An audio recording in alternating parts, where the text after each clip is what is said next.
Il y a certains camions donc, qui sont en matière dangereuse qui roulent moins vite que d'autres, qui sont limités à 80. Donc voilà, ça va entraîner des gens qui arrivent à 90 derrière et qui vont devoir rouler à 80.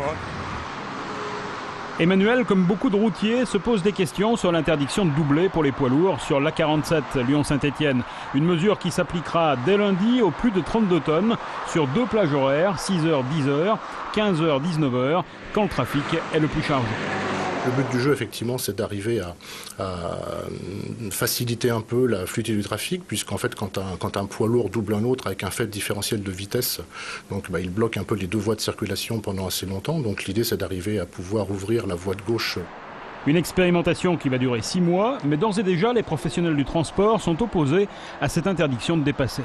Les automobilistes qui vont vouloir entrer sur l'autoroute ou quitter l'autoroute en période de fort trafic ne vont pas pouvoir, et donc il va y avoir des manœuvres très dangereuses, des coups de frein, et donc on sait très bien que les coups de frein répétés sur une autoroute saturée, ça va entraîner des accidents tout simplement. Les transporteurs réclamaient l'installation de panneaux à message variable, ce que l'État a refusé de financer, préférant sans doute miser sur la future A45 pour soulager la plus vieille autoroute de France.